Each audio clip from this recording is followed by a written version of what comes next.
Bom pessoal, bom dia. Hoje mais uma videoaula. Hoje sobre a camada de transporte. É a quarta camada do modelo OSI. Então a camada de transporte, ela fornece um serviço, como o próprio nome já diz, de transporte confiável de dados e transparentes para as camadas superiores do modelo OSI. Então qual a ideia da camada de transporte?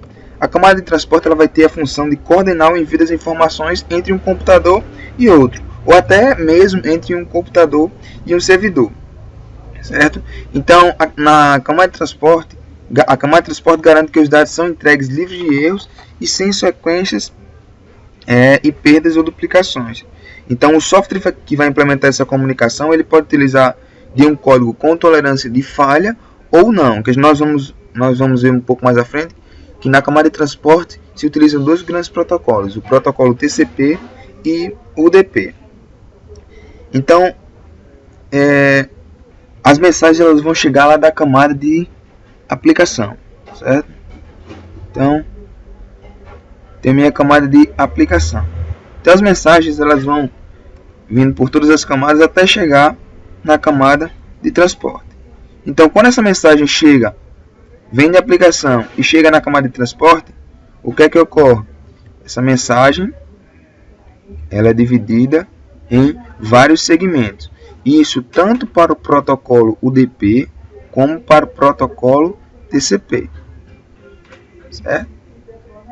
Então, tanto no protocolo UDP como no TCP, quando a mensagem é enviada, a camada de aplicação chegando na camada de transporte, vai fazer essa divisão em pequenos pedaços que são chamados de segmentos. Então, só lendo aqui, recoloca as mensagens em segmentos, dividindo em mensagens longas em vários segmentos menores, ou até mesmo agrupando pequenas mensagens em apenas um segmento para ver maior eficiência na transmissão de dados.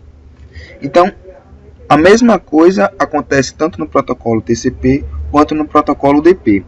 A única diferença é que o TCP ele é um protocolo chamado de protocolo com comunicação. Ou seja, o que isso quer dizer? Vai dizer que ele tem a garantia de entrega do pacote. Ou seja, quando um pacote é enviado pelo protocolo UDP, chega uma mensagem dizendo: TCP, eu recebi sua mensagem. Então, a diferença é essa. O UDP ele só vai enviar, ele não vai garantir a entrega do seu pacote. Então, um dos exemplos de aplicações que utilizam o protocolo TCP é, por exemplo, o envio de um e-mail, certo? Não estou falando daquela mensagem de confirmação de e-mail enviado, não. Estou falando da comunicação entre servidores. Então, eu tenho um computador de origem. Como eu quero enviar um e-mail, eu tenho dois servidores. Um servidor do meu e-mail e o servidor do e-mail a quem eu quero enviar. E eu tenho o destino. Certo? Então o que vai acontecer? Quando eu enviar um e-mail, ele vai primeiro para o meu servidor. Quando chega no meu servidor, se eu estiver utilizando o protocolo TCP, o que vai acontecer? Ele vai enviar uma mensagem para mim de resposta dizendo, para mim não, para meu computador, certo? Que não é aquela mensagem que chega no e-mail, como eu acabei de dizer. Então ele vai dizer, ó, recebi. Então depois que ele confirma essa mensagem, ele encaminha para o próximo passo, ou que é para o próximo servidor, que é para o servidor de destino. Então a mensagem chegou no servidor de destino, o servidor de destino envia a informação, ó, recebi. Então do servidor de destino ele vai até o destino. Chegando ao destino, o destino confirma, ó, recebi. Então esse é o protocolo TCP, chamado de protocolo com comunicação ou com confirmação de entrega. Então o protocolo TCP ele garante a entrega do pacote, certo? Então um exemplo de aplicação que utiliza o UDP é por exemplo, o DNS. Então vamos lá, vamos dizer que eu tenho o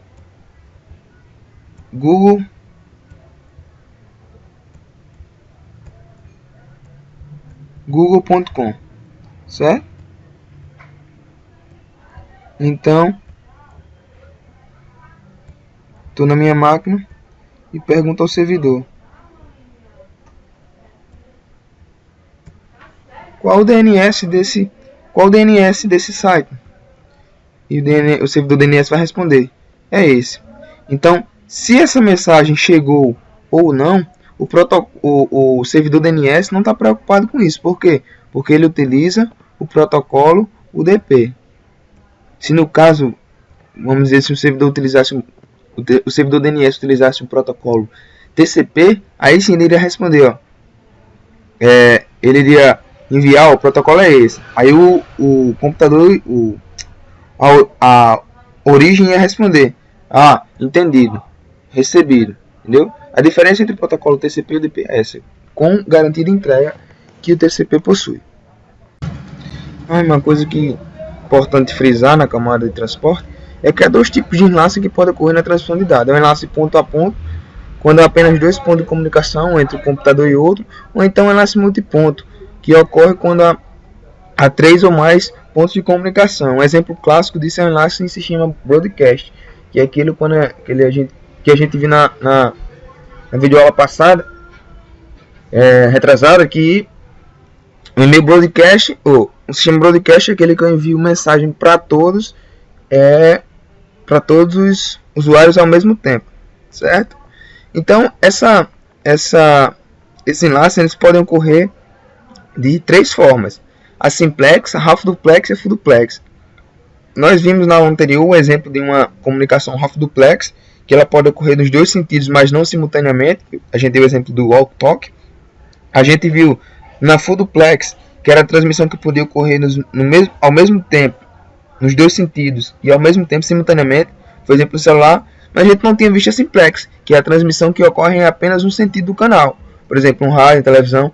Hoje em dia já está se mudando, porque com a chegada da TV digital, nós já estamos podendo já interagir em algumas situações com a TV. Então, mas na maioria dos casos ainda ela é considerada uma transmissão simplex. Por quê? Porque nós só vamos receber a mensagem, nós não vamos poder interagir com aquilo, certo? Outra coisa que vale ressaltar é que a camada de transporte ela vai estar entre as camadas de nível de aplicação e nível físico. Então, no modelo OSI, nós temos 7 camadas que dividimos de modo geral em 2 grandes camadas, que é a camada de nível de aplicação e a camada de nível físico.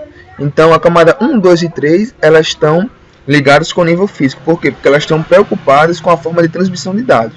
Já a camada de nível de aplicação, a 5, a 6 e a 7, elas estão preocupadas com os dados que estão contidos nos pacotes. Então, a camada de transporte, como ela é a 4ª camada, ela está exatamente entre esses 2 grandes níveis. E ela vai servir de ligação ou ponte para comunicação entre esses 2 grupos, certo? Espero que tenham gostado da videoaula de hoje e até uma próxima. Deus abençoe a todos.